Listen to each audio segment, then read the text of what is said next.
আসসালামু আলাইকুম সবাইকে আমার নতুন রান্নার ভিডিওতে স্বাগতম। আজকে আমি ফ্রাইড রাইস রান্না করেছি, তো সেই ভিডিওই আপনাদের সাথে শেয়ার করব।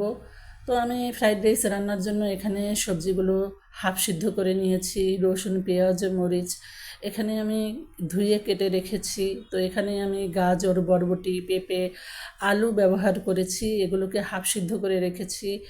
তারপর এখানে আমি পোলার চাল হাফ সিদ্ধ করে নিয়েছি।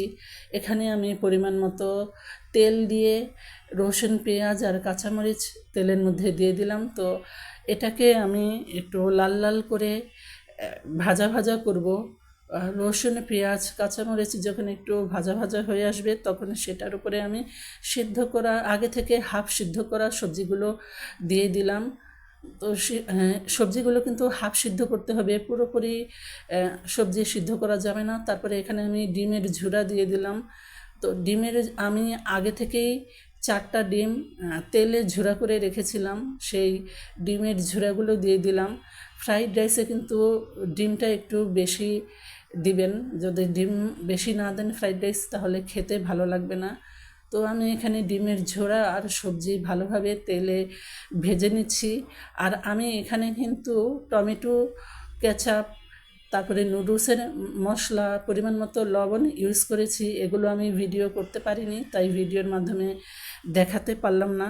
আমরা তো সবসময় রেস্টুরেন্টে গিয়েই ফ্রাইড রাইস খাই, সবসময় বলতে বেশিরভাগ সময় রেস্টুরেন্টে গিয়েই ফ্রাইড রাইস খাওয়া হয়।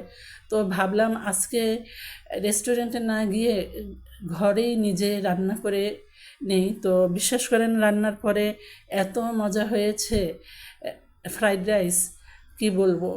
তো আসলে রেস্টুরেন্টের ফ্রাইড রাইসের স্বাদ একরকম, আবার ঘরে রান্না করলে সেটার স্বাদ আরেক রকম। তো আমার কাছে আজকে ঘরের রান্না করা ফ্রাইড রাইসটাই বেশি ভালো লেগেছে। তো আমি এখানে সবজিগুলো ভাজা ভাজা হয়ে গেলে আমি সবজির উপরে হাফ সিদ্ধ করে রাখা পোলার চাল দিয়ে দিলাম। তো আপনাকে খেয়াল রাখতে হবে পোলার চালটা যেন বেশি সিদ্ধ হয়ে না যায়। পোলার চাল বেশি সিদ্ধ হয়ে গেলে পরে কিন্তু ফ্রাইড রাইসটা অনেক নরম হয়ে যাবে, পরে আর ফ্রাইড রাইসটা খেতে আর ভালো লাগবে না। তো এখানে পোলার চাল দিয়ে দেওয়ার পরে আমি সবজিগুলোর সাথে পোলার চাল ভালোভাবে নাড়াচাড়া করে মিশিয়ে নিচ্ছি। তো ভালোভাবে নাড়াচাড়া করে মিশিয়ে আমি ঢেকে দিয়েছিলাম। 10 মিনিট পর ঢাকনা তুলে দেখি আমাদের ফ্রাইড রাইসে রান্না করা হয়ে গিয়েছে। তো দেখেন আমার ফ্রাইড রাইসটা এরকম হয়েছে।